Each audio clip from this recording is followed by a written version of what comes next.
पानी पर सूर्य की किरणों की ये चमक एक तरह से वीर जवानों द्वारा जलाए दीपावली के दिए हैं।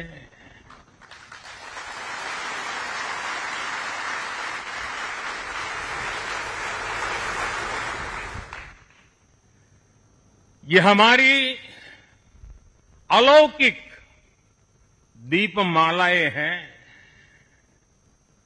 मेरा सौभाग्य है कि इस बार मैं नौसेना के आप सब वीर जवानों के बीच ये दिवाली का पावन पर्व मना रहा हूं। साथियों, आईएनएस विक्रांत पर बिताई कल की रात इस अनुभव को शब्दों में कहना कठिन है। मैं देख रहा था जो उमंग उत्साह से आप भरे हुए थे, और जब मैंने देखा कि आपने स्वरचित गीत गाए कल, और शायद आपने गीतों में जिस प्रकार से ऑपरेशन सिंदूर का वर्णन किया, शायद को कभी इस अनुभूति को प्रकट नहीं कर पाएगा जो युद्ध के मैदान में खड़ा जवान कर पाता है।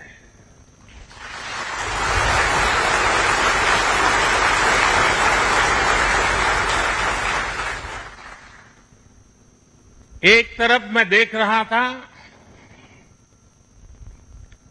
सैन्य शक्ति को। साथियों, ये बड़े बड़े शिप, हवा से भी तेज गति से चलने वाले हवाई जहाज, ये पनडुब्बियां, ये अपनी जगह पर है, लेकिन जो जज्बा आप में है ना, वो उसको भी जानदार बना देता है। ये शिप भले लोहे के हो, लेकिन जब आप उस पर सवार होते हैं ना, तब वो जांबाज जीवित सैन्य बन जाता है।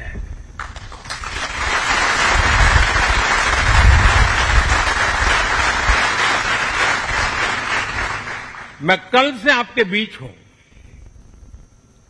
एक एक पल मैंने कुछ न कुछ सीखा है, कुछ न कुछ जाना है। जब दिल्ली से निकला था तो मन करता था कि मैं भी इस पल को जी लूं, लेकिन साथियों, आप लोगों का परिश्रम, आप लोगों की तपस्या, आप लोगों की साधना, आप लोगों का समर्पण, ये इतनी ऊंचाई पर है, इतनी ऊंचाई पर है कि मैं उसे जी नहीं पाया, लेकिन जान जरूर पाया हूं, जान सका हूं। मैं अंदाज लगा सकता हूं कि इसे जीना कितना कठिन होगा, लेकिन जब आपसे निकट रह करके आपकी सांस को अनुभव कर रहा था, आपकी धड़कन को महसूस कर रहा था, आपकी आंखों की वो चमक को देख पा रहा था, तब मैं रात जब सोया, कल थोड़ा जल्दी सोया, जो कभी सोता नहीं हूं। शायद जल्दी सोने का कारण भी ये होगा कि आपको जब कल दिन भर देखा तो भीतर जो संतोष का भाव था, वो नींद मेरी नहीं, संतोष की नींद थी।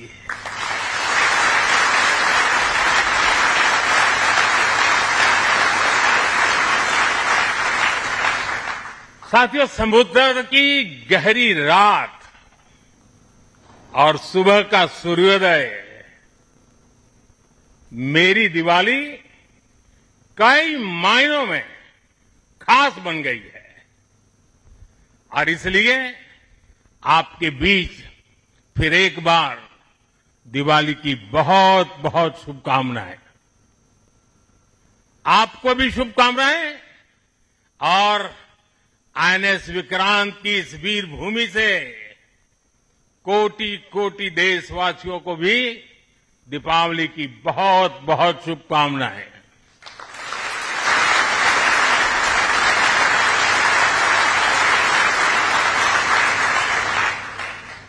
और खास आपके परिवारजनों को दीपावली की बहुत शुभकामनाएं। साथियों, दीपावली के पर्व में हर किसी को अपने परिवार के बीच दिवाली मनाने का मन करता है। मुझे भी मेरे परिवारजनों के बीच दिवाली मनाने की आदत हो गई है और इसलिए आप जो मेरे परिवारजन है ना, उनके बीच में दिवाली मनाने चला जाता हूं। आज आपके बीच आया।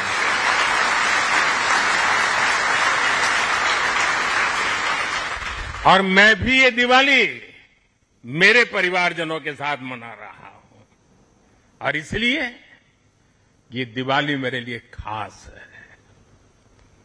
साथियों, जब मुझे याद है जब आईएनएस विक्रांत को देश को सौंपा जा रहा था तो मैंने कहा था विक्रांत विशाल है, विराट है, विहंगम है, विक्रांत विशिष्ट है, विक्रांत विशेष भी है। विक्रांत केवल एक युद्धपोत नहीं है, ये 21वीं सदी के भारत के परिश्रम, प्रतिभा, प्रभाव और प्रतिबद्धता का प्रमाण है।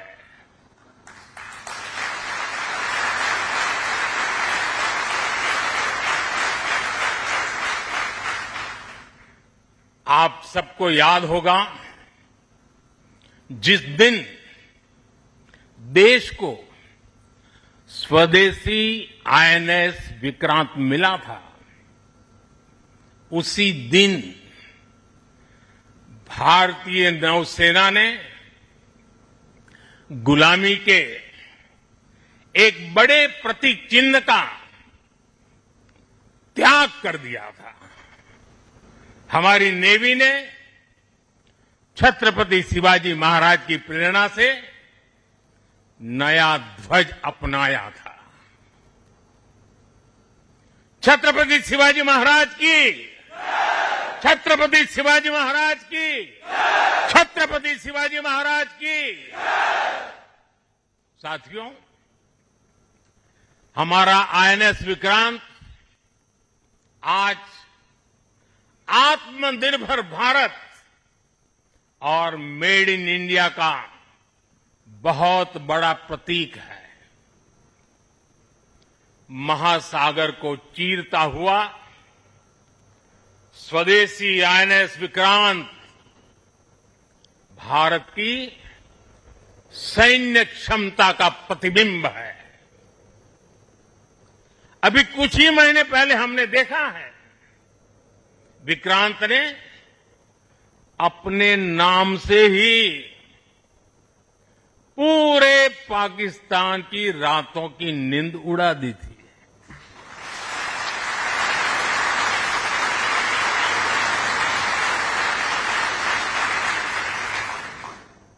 जिसका नाम ही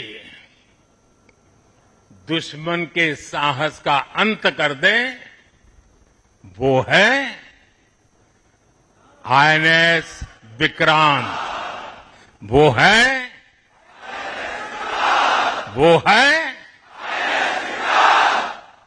साथियों, मैं इस अवसर पर हमारी सेनाओं को खास तौर पर सैल्यूट करना चाहता हूं।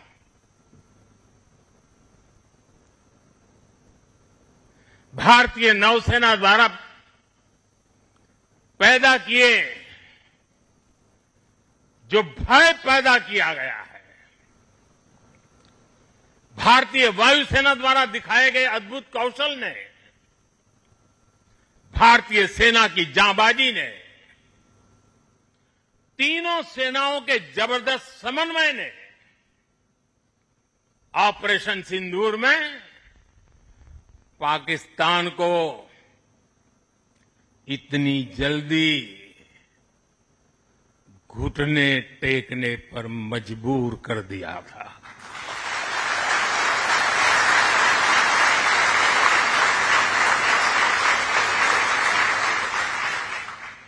और इसलिए साथियों, आज मैं फिर एक बार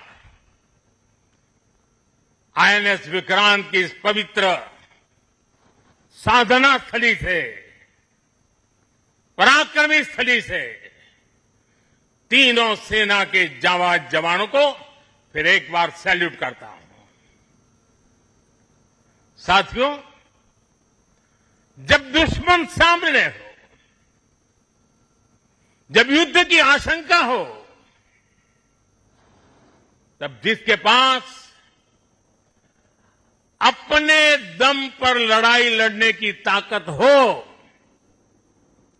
उसका पलड़ा हमेशा भारी रहता है। सेनाओं के सशक्त होने के लिए उनका आत्मनिर्भर होना बहुत आवश्यक है। ये वीर जवान इसी मिट्टी में पैदा हुए हैं, इसी मिट्टी में पले हैं। जिस मां की गोद से उन्होंने जन्म लिया है, वो मां भी इसी मिट्टी में पली बड़ी है। और इसलिए इस मिट्टी के लिए मरने के लिए, इस मिट्टी के मान सम्मान के लिए अपने आप को खपा देने की वो प्रेरणा रखता है। दुनिया से 6.5 फीट के हट्टे कट्टे जवानों को लाके मैं खड़ा कर दूंगा और कहूंगा आपको पैसे बहुत दूंगा, लड़ लो। क्या वो आपकी तरह मरने के लिए तैयार होंगे? क्या आपकी तरह वो जान लगा देंगे?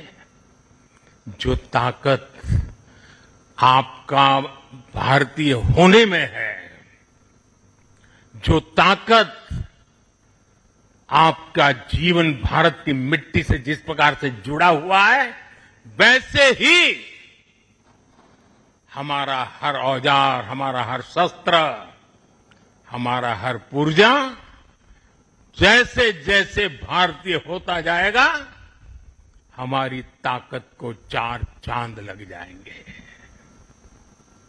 हमें गर्व है कि पिछले 1 दशक से हमारी सेनाएं तेजी से आत्मनिर्भरता की ओर कदम बढ़ा रही है। हमारी सेनाओं ने हजारों ऐसे सामानों की लिस्ट बनाई और तय किया कि अब ये सामान बाहर से नहीं मंगवाया जाएगा।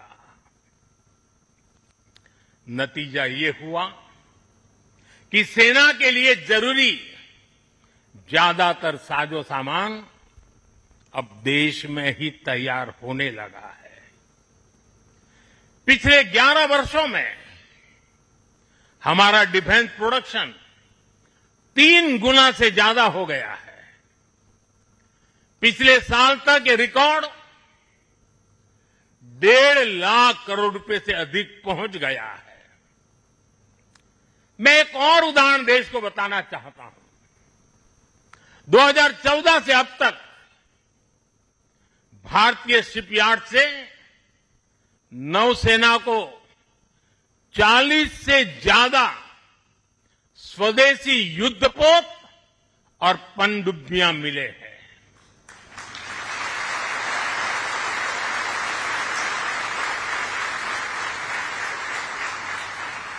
और देशवासी, आप जहां भी मुझे सुन रहे हो, एक आंकड़ा याद रखना, और मैं पक्का मानता हूं आज आपके सुनने के बाद आपके दिवाली के दिए और ज्यादा तेज प्रकाशित हो जाएंगे। जो मैं कहना चाहता हूं वो क्या है? आज हमारी क्षमता क्या है? अब तो औसतन हर 40 दिन में एक नया स्वदेशी युद्धपोत या पनडुब्बी नेवी में शामिल की जा रही है। हर 40 दिन में एक। साथियों, हमारी ब्रह्मोस और आकाश जैसी मिसाइलों ने ऑपरेशन सिंदूर में भी अपनी क्षमता साबित की है। ब्रह्मोस को तो नाम ही ऐसा है कि सुनते ही कई लोगों को चिंता हो जाती कि ब्रह्मोस आ रहा है क्या। अब दुनिया के कई देश इन मिसाइलों को खरीदना चाहते हैं। मुझे विश्व के जो भी लोग मिलते हैं उनकी इच्छा एक होती है कि हमें भी मिल जाए। भारत तीनों ही सेनाओं के लिए हथियार और उपकरण एक्सपोर्ट करने की क्षमता बिल्ड कर रहा है। हमारा लक्ष्य है कि भारत पूरी दुनिया के टॉप डिफेंस एक्सपोर्टर देशों में शामिल हो। पिछले एक दशक में हमारा डिफेंस एक्सपोर्ट 30 गुना से अधिक बढ़ गया है और सफलता के पीछे हमारी बहुत बड़ी भूमिका डिफेंस स्टार्टअप की है, स्वदेशी डिफेंस इकाइयों की है। आज हमारा स्टार्टअप भी दम दिखा रहा है। साथियों, शक्ति और सामर्थ्य को लेकर भारत की परंपरा रही है ज्ञानाय दानाय च रक्षणाय। ज्ञानाय दानाय च रक्षणाय अर्थात हमारा विज्ञान, हमारी समृद्धि और हमारी ताकत मानवता की सेवा और मानवता की सुरक्षा के लिए होती है। आज जब इंटरकनेक्टेड वर्ल्ड में देशों की अर्थव्यवस्था और प्रगति समुद्री रास्तों पर निर्भर है, तब भारत की नेवी ग्लोबल स्टेबिलिटी में अहम भूमिका निभा रही है।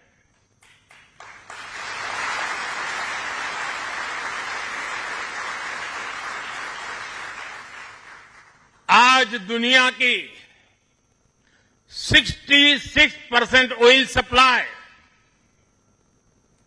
दुनिया के 50% कंटेनर शिपमेंट हिंद महासागर से होकर गुजरते हैं। इन रूट्स की सुरक्षा में इंडियन नेवी भारतीय महासागर की गार्डियन की तरह तैनात है। साथियों, आप ये काम कर रहे हैं। इसके अलावा मिशन बेस्ड डिप्लॉयमेंट के जरिए, एंटी पायरेसी पेट्रोल के जरिए और मानवीय मदद वाले ऑपरेशंस के जरिए भारतीय नौसेना इस पूरे रीजन में ग्लोबल सिक्योरिटी पार्टनर की भूमिका निभाती है। साथियों, हमारे आइलैंड्स की सिक्योरिटी और इंटीग्रिटी में भी हमारी नेवी का बड़ा रोल है। कुछ समय पहले हमने फैसला लिया था कि 26 जनवरी को देश के हर आइलैंड पर तिरंगा फहराया जाना चाहिए।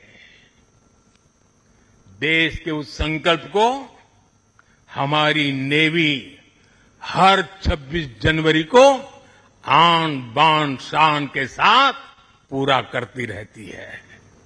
मैं नेवी को बधाई देता हूं। आज भारत के हर द्वीप पर नौसेना तिरंगा फहरा रही है।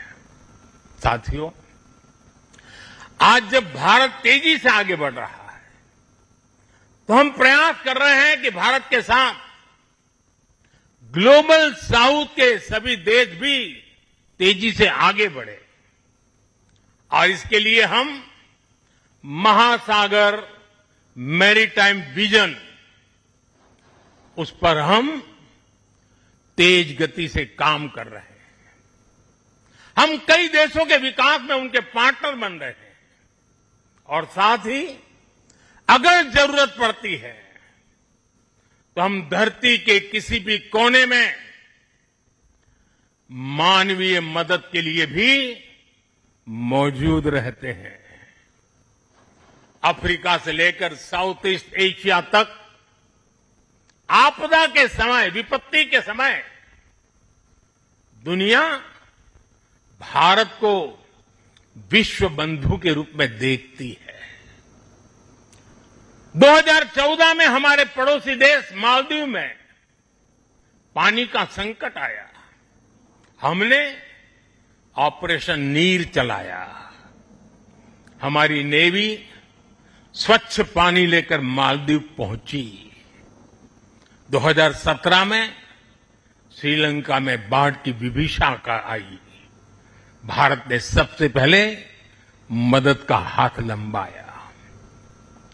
2018 में इंडोनेशिया में सुनामी की तबाही आई। भारत राहत बचाव के कामों में इंडोनेशिया के लोगों के साथ कंधे से कंधा मिलाकर खड़ा हो गया। इसी तरह म्यांमार में भूकंप से आया विनाश, या फिर 2019 में मोजाम्बिक और 2020 में मेडागास्कर का संकट हो, भारत हर जगह सेवा की भावना से पहुंचा। साथियों, हमारी नौसेनाओं ने विदेश में फंसे लोगों को सुरक्षित लाने के लिए भी समय समय पर अभियान चलाए हैं।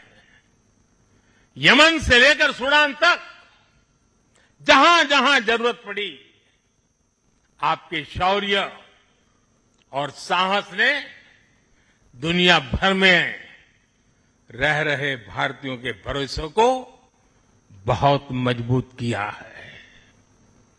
हमने हजारों विदेशी नागरिकों का भी जीवन बचाया है, सिर्फ भारतीयों का नहीं।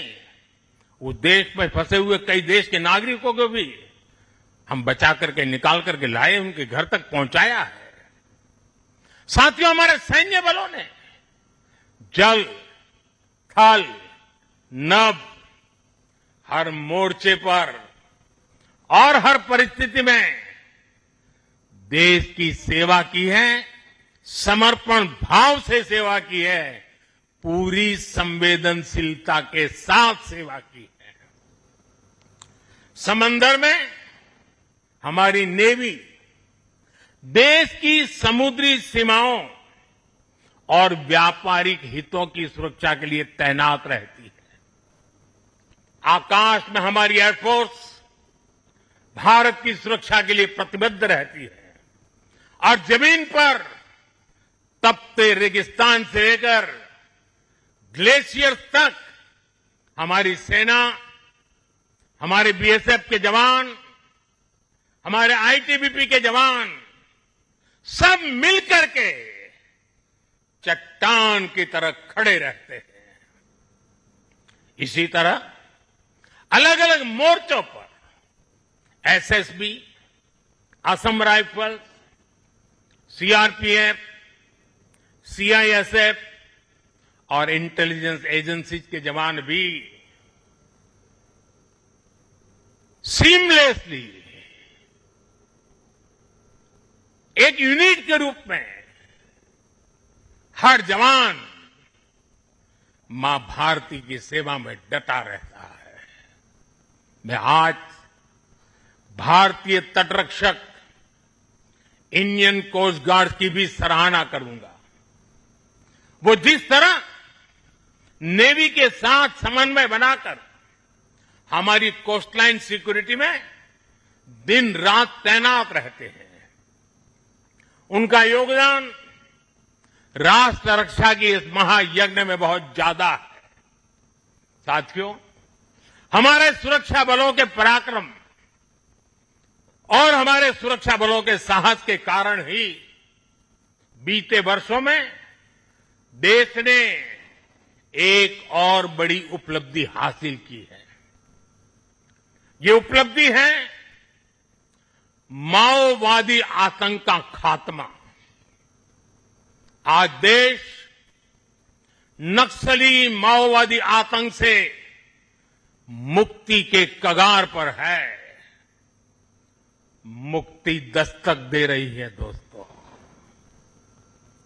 2014 से पहले देश के करीब 125 जिले माओवादी हिंसा की चपेट में थे। 125 जिले,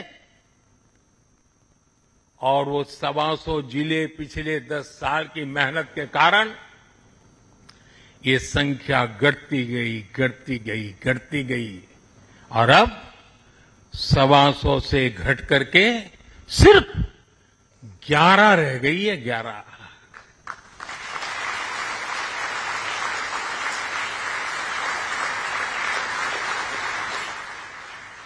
और 11 में भी जिसको थोड़ा अभी भी उनका प्रभाव नजर आ रहा है, वो संख्या तो सिर्फ 3 जिले बचे हैं। 125 में से सिर्फ 3। 100 से ज्यादा जिले माओवादी आतंक से पूरी तरह आजाद होकर पहली बार खुली हवा में सांस ले रहे हैं। शानदार दिवाली इस बार मना रहे हैं। करोड़ों लोग पीढ़ियों बाद पहली बार डर और खौफ से उसके साए से निकलकर विकास की मुख्य धारा का हिस्सा बन रहे हैं।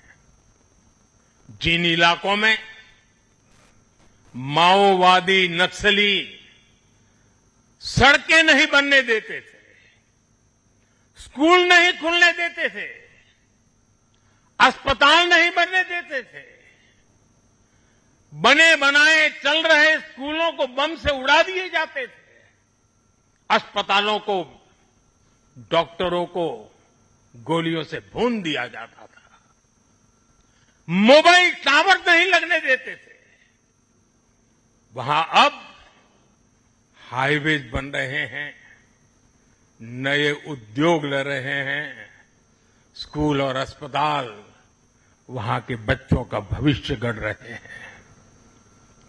देश को सफलता हमारे सभी सुरक्षा बलों के तप, त्याग और साहस से ही मिली है। और मुझे खुशी है कि ऐसे अनेक जिलों में आज पहली बार लोग आन बान शान के साथ दिवाली मनाने जा रहे हैं। साथियों, मैं आज वीर जवानों के बीच में खड़ा हूं। हम नौसेना के जवान हैं। मौत को मुट्ठी में लेकर के चलना, यह आपके लिए बाएं हाथ का खेल होता है। लेकिन पुलिस को जवान जो डंडा लेकर के सिर्फ चलते रहते हैं, हाथ में डंडे से ज्यादा कुछ होता नहीं है, उनके पास उतने साधन भी नहीं होते हैं, और उनकी ट्रेनिंग भी नागरिकों के साथ मिलजुल करके काम करने की होती है। लेकिन मेरे इन पुलिस बेड़े के अलग अलग जवानों ने, चाहे बीएसएफ हो, सीआरपीएफ हो, सारे बेड़े के जवानों ने नक्सलों के साथ जो लोहा लिया है ना, जो लड़ाई लड़ी है, काबिले दाद है दोस्तों। मैं आज दिवाली के पावन पर्व पर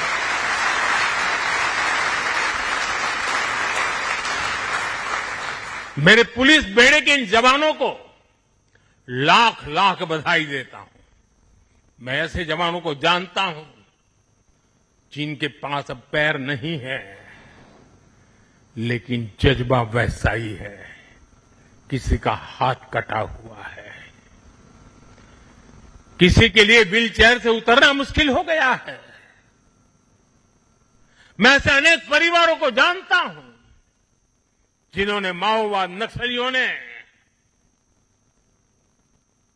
उनको शिकार बनाया, हाथ काट दिए, पैर काट दिए,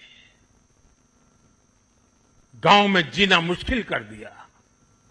ऐसे अनगिनत लोगों ने जो सहा है, जो बलिदान दिया है, शांति के लिए, नागरिकों की जिंदगी बेहतर बनाने के लिए, बच्चों का भविष्य उज्जवल हो, स्कूल चले, इसके लिए उन्होंने अपने आप को न्यौछावर कर दिया है। दोस्तों, शायद आजादी के बाद पहली बार पुलिस बेड़े के सामने इतनी बड़ी चुनौती आई और पिछले 10 साल में 50 साल की इस भयंकर बीमारी को वो खत्म करके रहेंगे, ये मेरा विश्वास है। और 90% केस में वो सफल हो चुके हैं। आप लोग युद्ध को अच्छी तरह जानते हैं।